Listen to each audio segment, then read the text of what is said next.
Welcome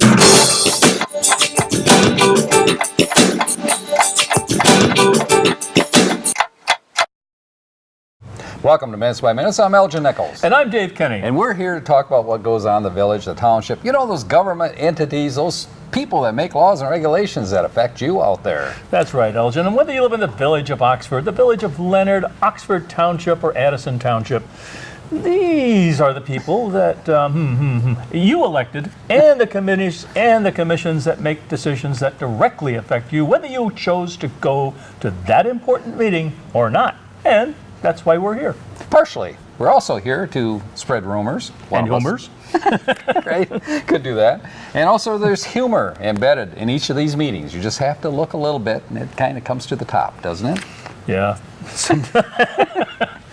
And if you don't attend these meetings, as Dave has suggested, you just might find the humor sneak up on you and bite you. It could be called a taxing situation. It could be, yes. Well, let's talk about a few meetings that occurred last week. One of them is the Oxford Township Planning Commission meeting, and that was held on June 22nd. The other one is Oxford, Cable Commission meeting. You were at that one, right? I was. Yeah, you were. Okay, we'll talk about that one. If we have time, we got a few bits and pieces that we'd like to add, from previous meetings. Okay.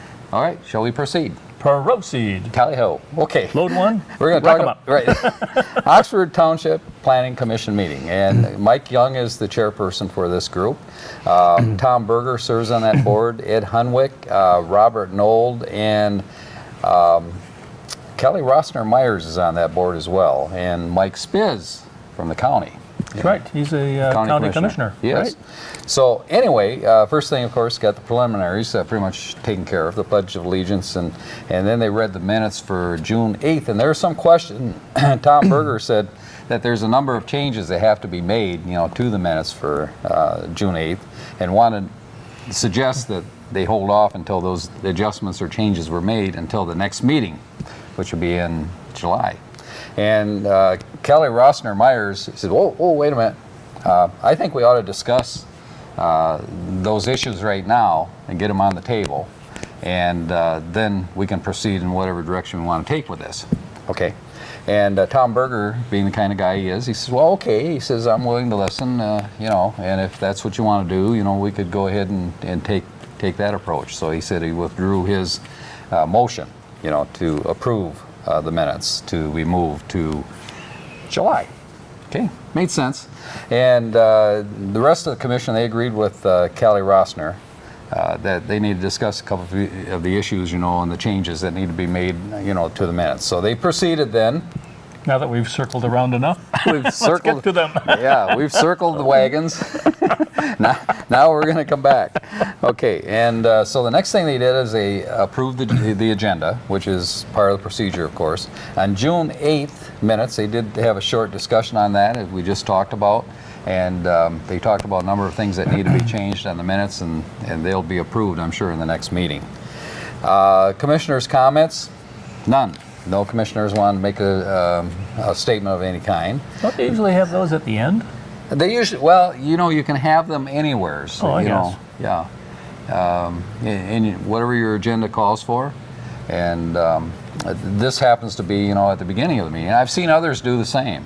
A lot of meetings, they're all hot and bothered and they really want to say something at the end. Yeah. I think it's a better idea, and I, personally prefer to have it at the end. The township does do it at the end. Sort of a commentary on the meeting itself. Yeah, they do. So there's a lot of things that you people in the audience might be thinking about as this meeting is going on, and you want to hold those notes until the end to say your piece and get your point across to the various commissions and boards, right? Right. Okay. So anyway, the first thing they want to do is a public hearing, and a public hearing is for 4.5 acre parcel of land as well as 2.73 acres of land, and they want to change the zoning from Where is it? C1. It's off from the, let me see, where is it? It's off from, that place. Somewhere in Oxford Township. Yeah. It is off Waterstone. Oh. So it's off Waterstone. Off Waterstone? Yeah, well, but not on the property itself. Well, the people on Waterstone, a lot of them showed up, to complain that they didn't want this multi-family building to be built. In other words, they want to change it from C1, which is what it is now for commercial, and they want to change it to multi-family, which would be a 4-story building, supposedly. 4-story? Yeah, Okay. 4-story is what they're looking at, quad. But it's not on the Waterstone property itself. It's not. It's a front on, the just coming out of Waterstone, near the on M24? near the Market Street or the Market area there. Okay.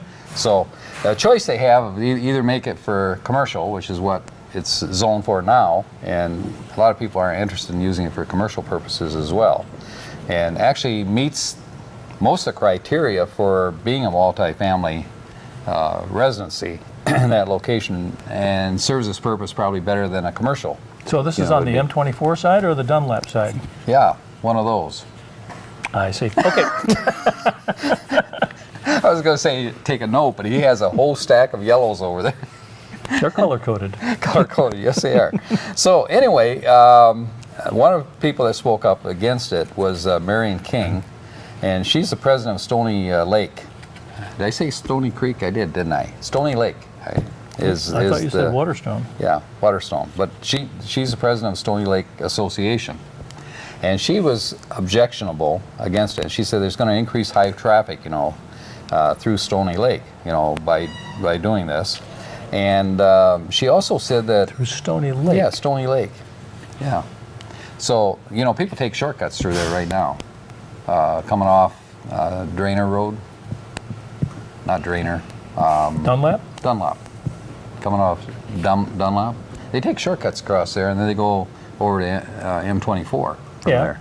That's a public road, right? It's a public road, but the people that live there, they say, public. I got public for you. Whoa. So if it were a private road, I'd understand. But right. It's True. just a public road. It is a public road. And sooner or later they'll pave it. Sooner or later, they won't need it paved for a while because it's a fairly new road right now. So folks won't need it paved. But anyway, they have concerns, and they have those every people that right. are using it might. Yeah, this lady has a concern, and she Sure. wanted to voice her concern for this, and just, she has every right to do that. Absolutely. Okay, and she said, what impact will the development actually cause in terms of traffic coming through here? And they didn't really have an answer for that because they're at phase 1 right now on this thing. So they've got quite a distance to go yet. They don't even have a site plan, for it yet. Is that like the Field of Dreams? If you It build could it, be they will come? You build it, they will come. I think this company that's building this knows that if they build it, they will come. So that being said, I think they're pushing forward on this to try to get it, How many units realistic. are there? Or proposed? That you can't really, they don't really know either because there's no site plan for it yet. That needs to be put They know together. it's 4 This is a stories. preliminary. They know it's 4 It's stories. a 4-story, but what does it look like? The developers know. Well, they know, but the developers aren't going to give that information until they're pretty secure with their site plan. See what I'm saying? No. You But know, go ahead. okay, that's the way it works, folks. And so I think the next move for this company would be to put together a site plan. I think that's the next item that they'll want to look at, down the line here. But there were a number of people that spoke against this, and we'll talk more about that when we come back right after this.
Canine Stray Rescue is Oxford's own local dog rescue.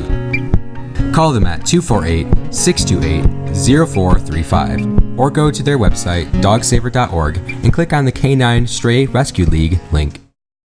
Welcome back to Minutes by Minutes. I'm Elgin Nichols. And I'm Dave Kenny. And we're talking about a planning commission meeting in which they had a number of items that they were talking about. And one was a public hearing concerning 4.5 and 2.73 acres that are wanting to rezone from C1 to RM, multifamily.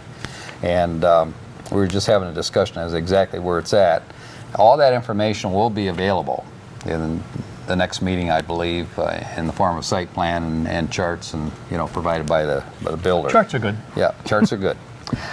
Bruce Myers, he actually was against this as well, and he said that there's enough multifamily housing within the area that they don't need more, and I think they did a survey which shows that that's not really correct, that they can use multiple housing, so, but that was one of the statements that he made. A gentleman named Larry Rossner, he spoke against it as well, and Richard Hay, another person, and he said he was concerned with the impact of these additional people moving into the area as to what the park will be able to handle. So that was his concern. Kelly Rossner Meyer, she read a letter, an individual that lives in the area, that was objectionable, to this coming Objecting. in. Yep. When you find The letter itself wasn't objectionable. no, when you find a lot of people, when you find a large development that comes into an area, you're not going to find everybody that's going to be in agreement for it. Look at Waterstone. Well, they have, yeah, you're right. And you have to understand too that there are certain ordinances and requirements that if they meet those guidelines, there's very little that people can do, because that's the way the master plan shows. Waterstone's not exactly small, No, it's not. It's not small at all. but they just don't want anybody else around. Yeah, they like the open, Yeah. atmosphere that they have. You can't blame these folks. No, I mean, no. they came into that area, they loved the area. Now all of a sudden they're going to be encroached by a large building. By developments. By developments. How dare they? I don't know. So anyway, all these citizens had a great opportunity to step forward and discuss it. Under unfinished business, excuse me, they said there is no unfinished business, which is good for the Planning Commission. There is some new business that's going to happen, and a private road proposal for 3921 Barber Road, which is 118.3 acres, zone agricultural, AG. Applicant is Jason Dunn, and he represents the House of Providence. And we've had discussions about this before, I think, on this show. It's a business or organization out of Detroit that's going to house younger people who have normally problems, similar to another one that we have over here. Crossroads for Youth. Yeah, Crossroads for Youth. Very similar operation, I think. But the first step that they want to do is put in a private road for this, which is, of course, a preliminary to building buildings if they get this in. So where exactly is it again? It's located at 3921 Barber Road. Barber Road. Are you familiar with that? That's out there. No, he's not. That's horse farm country. Where? They have horse farms out there. Well, sure they do. And there used to be a hunting club, before that. Oh, okay. So one of the complaints that they had about this, one of the citizens said, there's a lot of lead in that ground. No gold, no silver, but lots of lead Lead. Oh, from the from the shooting bullets, right? Yeah. And so there's a question concerning how contaminated is the ground, and if studies were taken, ecological studies. And the gentleman that represented this and is the owner, Mr. Dunn, which I don't think has any relationship to Bill Dunn, supervisor of the township. Never know. Never know. Might want to check on it.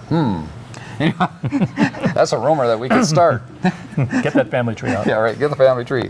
What do you say? You're the rumor spreader. Anyhow, they were actually, the property was checked over as far as water and sewer and that type of thing by And Jim lead. Sharp. the engineer, and he said everything is fine. On a firing range, it depends which end of the firing range you look at. Right, yeah, it is. Which end of the rifle you are, I guess. And also the consultant from Carlisle Wortman, he said that everything is kosher too as far as he's concerned. As far as a storm retention, there would have to be a storm retention pond, which they're requesting. As opposed to a detention pond. Yeah, you really like that one, don't you? I certainly do. And in order to get that, they would need approval for a waiver, to get it. And otherwise, they said all the requirements meet, or all the parameters meet requirements, to go ahead with this. But Bruce Meyer, who's the husband of Kelly Rossner Meyer, he addressed the retention pond. He said that, well, if there's lead runoff, he said it'll end up in the pond, it'll end up in the groundwater, that kind of thing. And so he's concerned about that and the lead content again. So what's happening to it now? Well, that's a good question. It's actually, a test has been made, to determine how much lead is in the ground, and then actually Mr. Dunn, the guy who's applied for this, has said that this report shows that the ground is clean, that there is no issue there. And so Kelly Rossner said, well, I'd like to see if it's certified or not by the state of Michigan, the results. So they're taking it one step further. And actually, Tom Berger said that he hadn't considered the lead situation, but that is a concern, I'm sure, that they would like to see a report. Ed Hunwick, who sits on this board, he said, I would like to know, does the county have such an analytical firm that would check this out, and so we'd feel reassured that everything is fine? And the answer to that was no, probably not, that they rely on subcontractors for that purpose. And the one that... When people have an enterprise that involves a firing range or something like that where a lot of lead is being expended, are they required to do a cleanup before they vacate the property or sell it to someone else? They're required to clean it up. First of all, they have to have a disclosure for the property owner. And then once they've disclosed that, then it's their responsibility before the sale is made to make sure that it's cleaned up if there's an issue there. If there's no issue, they need to have documents of proof that there's not. So I'm assuming things, were fine, that they went ahead and moved forward with the sale at that point. Now they're double checking. Yeah, they're double checking right now. And so actually, to make a long story really shorter, they decided to table this until the next time, until they can get convincing evidence that the ground is clean, for sure. So, and the question came about, from the board is, well, are we going to do this with everybody that comes along that wants a private drive? Everybody that wants a retention pond, are we going to scrutinize things this tight? And the answer to that was, well, no, there's ordinances and so forth that we need to follow. Well, they felt, well, none of these are being followed at this point. They're being really scrutinizing. But the reason for that is because of what they can see in the future may very well end up in their backyard as far as these neighbors, and they don't want it. So they're fighting. So are they every going inch. above and beyond the ordinance requirements right now? No, they're not. They're not going about areas that they don't have control of. Okay. They have every right to follow these procedures at this point. Okay. They've conferred, I'm sure, with legal entities to make sure that what they're doing is right. So I think that this is going to be a really slow movement, to get this thing approved down the line. The wheels of government do mesh slowly. These will really move slow, especially if the residents, are objectionable to it. With that, we'll be back right after this, folks.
Welcome back to Minutes by Minutes. I'm Elgin Nichols. And I'm Dave Kenny. And we are talking about the Planning Commission meeting for the township, and it was quite lengthy.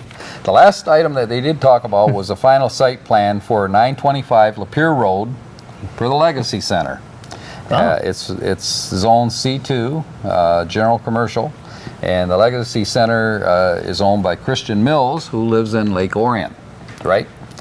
And what he wants to do is pave the back portion or the north section of his parking lot, which is not paved, and we'll pick up about 96 spaces, he said, to the consultant. But the consultant, Carlisle Wharton, he said, whoa, he says, that's different than the numbers I have. He said, it looks like you'll have 90 spaces instead of 96. He went further to explain that a waiver is required, for this because it's not going to meet the total requirement. For example, 685 spaces for the size of the building is what's required, and he's going to end up with 516 spaces, which is a lot of spaces. But if you go, That's a big building. yeah, if you go over there, you'll see this very active and a lot of people in and out. Yeah, it's So- kind of like walking through a mall when you go inside. Right, but There's there's all peak, kinds of concessions. there's peak times, hours, in which the traffic is heavier than others, and that's what he Sure. pointed out. So they'll be looking for a waiver for that. The second thing that they looked at was green belt along the highway, that they had questioned this before for the Legacy Center, that there should be a green belt, and his point was there isn't enough room there. And he said, well, the board said, well, look at it, the commission did, and said look at it and see if there's any way that we can accommodate that. And so that would require another waiver, if he didn't go forward with that. A third waiver would be required for the northern property, which also he says there's no room for Greenbelt. green belt for there. Thank you. I needed that. So Anytime. he'll be looking at 3 waivers, by the time he's done with this. And there was a question concerning the setback, because according to the information they had, the setback wasn't correct. And Mr. Christian Mills, he pointed out that it was approved administratively by Carlisle Wharton, prior to the new representative coming on this board as a consultant. And they said, oh, okay, well, we'll check that out. And so that's where it was left. So, Until the next meeting. right. Jim Sharp spoke up, the engineer, and he said, as far as he's concerned, the sewer and water is no problem. The fire chief, he spoke up, and he said, there's a problem with signage. He said, the signage that they're using isn't official signage. And he said, Are you we can't- talking about the images that are on the side of the building? No, we're talking about signage for parking and that kind of thing. Oh, okay. And if somebody is parking illegally, they cannot give out tickets if it's not an official sign recognized by the state. So that was pointed out by the chief that would have to be changed, and there's directional building signs also. So how many that need to handicap be. parking is there? How many handicap? I don't Isn't know. that what they're talking about? No, they're not talking about all handicap parking. There's this percentage of the parking that has to be handicap, Okay. and that I don't know what that percentage break is. But if you want to find out, take a note. Well, sure. Plus, there's different kinds of access points that might Sure. have to be provided. Right. Well, let's talk quickly about the Oxford Area Cable Communications Commission, shall we? Sue Bassardet, who's the chairperson, she wasn't there, but had an alternate, and the alternate is John Duval, who does a great job, by Yep. the way. He has served on Village Council, he has served on Planning Commission and several other groups for the village. And so he kind of filled in for her when she was gone. Shar Sotheby sits on that board. Lori Fisher, of course, is the treasurer. Bill Dunn from the township supervisor, he sits on the board as well now. And Ed Hunwick, who was absent. And of course, Bill Service attends, and you attend. Yep. And Terry. And Terry, yeah. So, first thing they did is, of course, the preliminaries, pledge of allegiance, approval of the agenda. Any public comments? Nope. No public comments. Bills were covered at that point. Minutes were read and approved quickly. Yep. Shar was handling this meeting, as she's a pro tem, and she did a great job, boy. She just whistled right through this. This is going to really be a short meeting, folks. And Could have been a drive-through. It could have been a drive-through. Yeah, it could have been. Yeah, fries and whatever, hamburger. Anyway, the bills came up, and the bills were $23,068.99. They were approved quickly. Year-to-date revenue expense reports were received and filed. Am I moving along good? Yep. Okay, unfinished business. Lori Fisher. Any audit reports? No? Okay. We'll and table it. I know Bill Dunn said that the auditor had apologized for getting the results out. So I was you just going to expect that blame. pretty soon. I was just going to blame you for it. That's all. I knew you were, and that's why I jumped in. Right. Any old business, drone documentation. They want to And make the drone sure all the T's were crossed and I's were dotted. And Yep, and they approved it. They did. So with that, I want to mention too that Bill Dunn spoke in behalf of the Communications Commission, OCTV, and what a great job they did for Tough Mudders that came up, and the drone shots that they had that were mixed with the editing production, which Terry Stiles was responsible for most of that editing, our executive editor and manager, producer. Dan Flanders, who's a fireman, loaned his drone out to us. Even though we have our drone, we don't have a... He loaned himself out to us, Yeah, he too. loaned himself too, and very graciously. And we don't have a 107 pilot's license, which he does, and you need that to fly a commercial drone. And we will be getting it soon, though, for the station. He is studying like crazy. Yeah, I don't know about like crazy, but studying, yes. Okay. Anyway, I think Pete Schultz, fire chief, need to be thanked too, because they use his fire engine, ladder, and so forth, and a couple of his employees, to get these great shots. You folks want to see that Tough Mudders, you can watch it on OCCTV.org, or you can go to YouTube and you check it out there. And I think it was a pretty nifty thing that they did. Yeah. And Tough Mudders. I think they'll be back next year. Yeah, I think they will be too. Just a couple of quick, what I call bits and pieces. Bill Dunn said that at one of the meetings that he appreciates Mike Sowald at a village council meeting. He was at the last council meeting, and he said that he's doing a great job. You want to point that out. And so Maureen Helmuth, who serves on the village council, she chimed in and she says, by the way, when will a new police chief be appointed? Bob Davis, who's the attorney for the village, he said, we expect by July. He said, we'll have a closed session. He says, we'll request that. And he said, we should make a motion at that time, is what we're going to do. And so that satisfied her. Waste hauler, concern was grease hauling. Apparently the new contract didn't involve grease from the restaurants and hauling it away. So they're going to amend the contract. And grease the skids. And grease the skids. Not grease the town or grease the streets, but anyway, they're going to grease it and take care of it. Sue Bassardit, she brought up, she's the chairperson and does a great job out there, for the village council, and she brought up the Helm property, and I'm not that familiar with the Helm property, but to have demolition, apparently it's in rough shape, so they want to level it. Derelict. So they want to kill that off. And also it was mentioned the shield for the light at Merge, which is a restaurant next to the trail. And how far away is that going to be? Because residents are complaining the light is shining in their windows and as they go by. So that's it. What's going on?